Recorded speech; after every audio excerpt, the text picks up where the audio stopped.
Assessments. What do they have to do with reducing academic dishonesty cases, if any?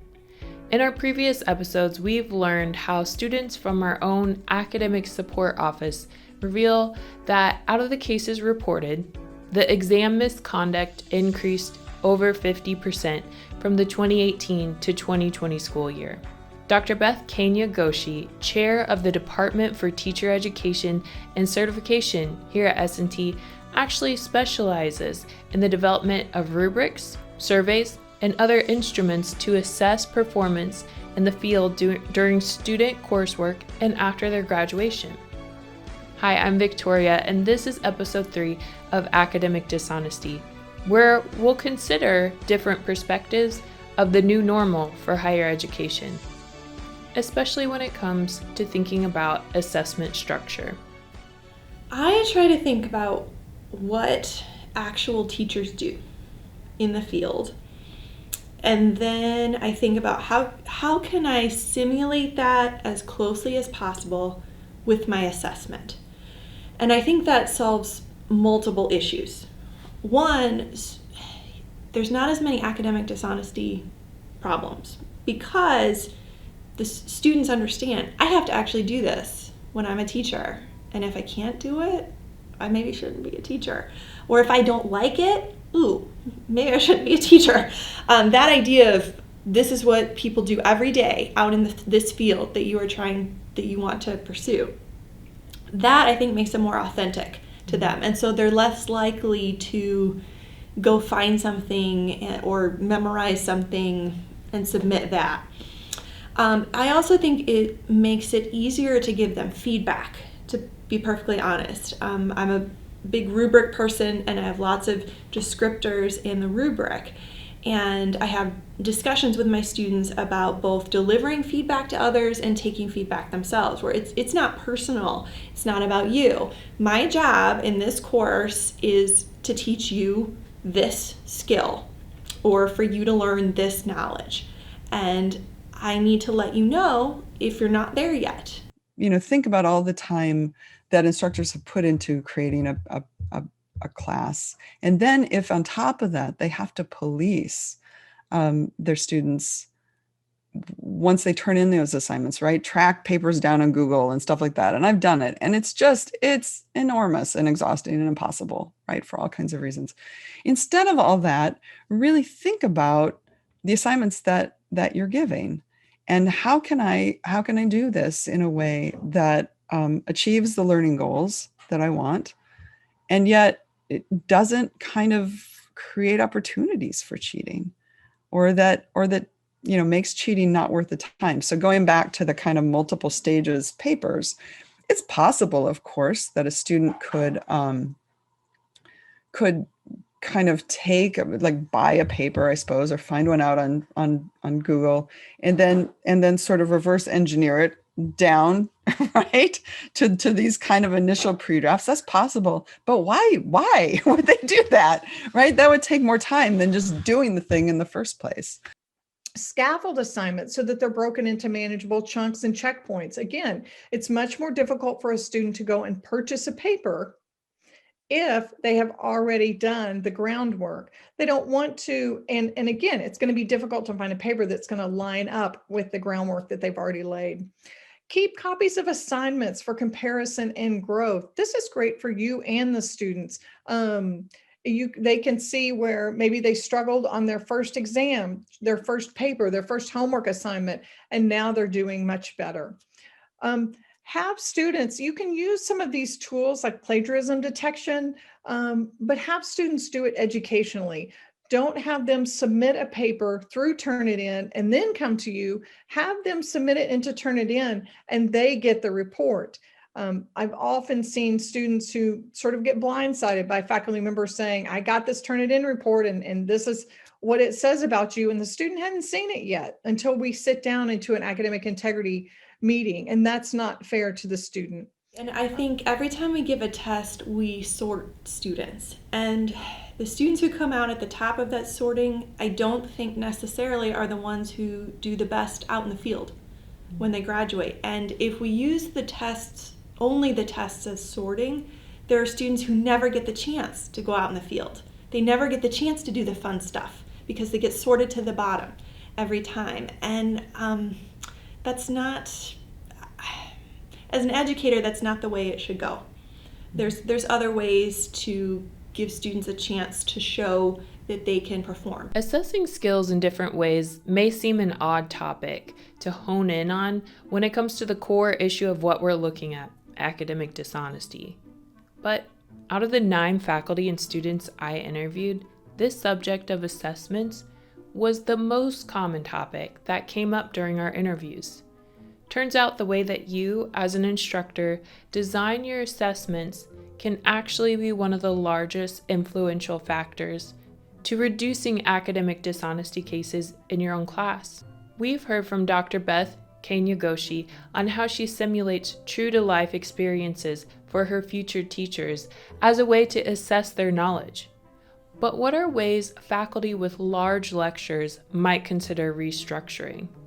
Here's geological sciences professor Dr. Jeff Caulfield on how he designs his semester that include multiple large lecture classes. And you had talked about how you changed from the typical way of doing assessments to doing assessments more frequently. A little bit more frequently. So how do you go about that in designing those?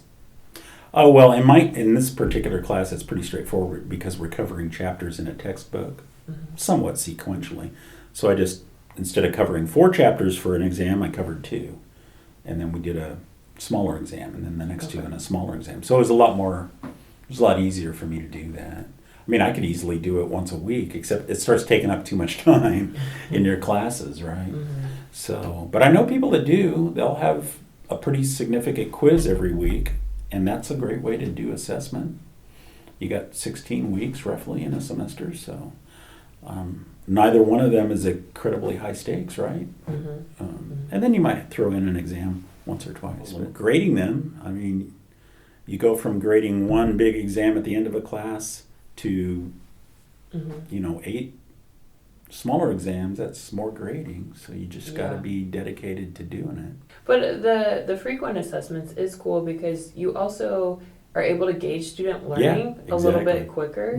So yeah, it's helpful, and I could see. So I've done 2 semesters now since coming back to my department, and that first semester I was going too fast, too much stuff, and I did Malcolm and his group, the midterm evaluations. Oh, right. And I got a hint right there that I was going way too fast and too much stuff. So I would say look at the learning outcomes and ask yourself if any of them are about the process, the learning process.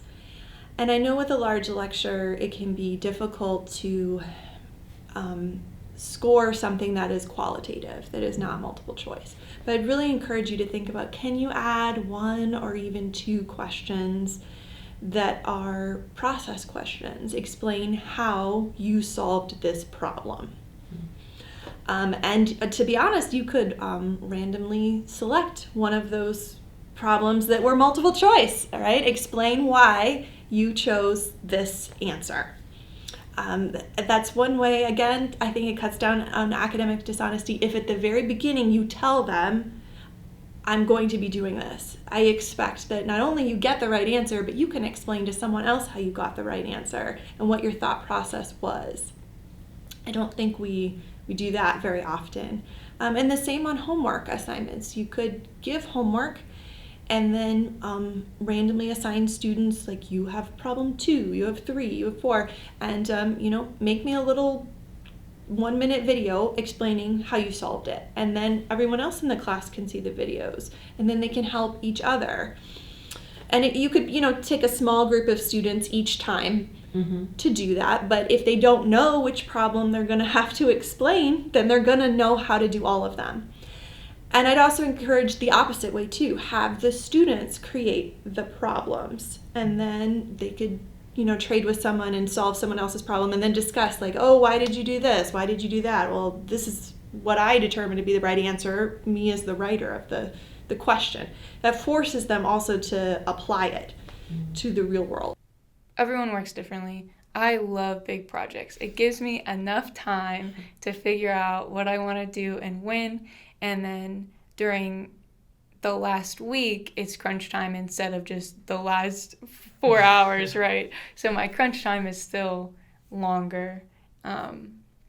So that's nice to work through that. And I don't have a lot of tests, which I am very thankful for. I think it really stinks when you hit, November, early November, and midterms are starting. Maybe it's before that. But seriously, some girls in Kyo would say, like, I have 4 tests this week. And I can't imagine, I would drown. I can't imagine how people do it, especially engineering majors. It is really stressful. And it's another one of those things where probably if you went to your professor and said, I have 4 tests this week, they would let you reschedule at the testing center or something. But being able to say, okay, this outcome will have this impact, will have this impact, and we can overblow that very easily. With like, oh, if I don't get an A in this class, I won't get this, right? So you track that forward, and that's some of the way that students often see the world. And so re-emphasizing that that's not how the world actually works, right? There's a lot more that makes up us as people, hires. It's not just the straight A student that's going to be getting to get that job. Yes, that will get somebody's attention, but that's not the only thing that will get somebody's attention. That our coursework makes a big difference on what we do, but other things also make a big difference. I mean, my academic record is not stellar as an undergraduate, but I loved being in the lab and did a lot of work in the lab, and that's kind of what moved me along through this process. If only we worked in a perfect world where stress was easily manageable, more assessments didn't take more time to grade, and students always had the courage to communicate perfectly to their instructors. Thanks for tuning in with us for these 3 episodes, and I hope you've been able to take a few practical things and new ideas into your classroom this semester. We also really value your feedback at Cafe, and we want to hear from you about this topic. How did this podcast perhaps benefit your teaching, and what information do you feel wasn't covered? Feel free to email me or leave a comment below. To see semester interviews, you can hit that subscribe button. And to hear our audio-only version, check out that link below for us on Spotify. I'm Victoria, and I'll see you next time on Cafe Creative.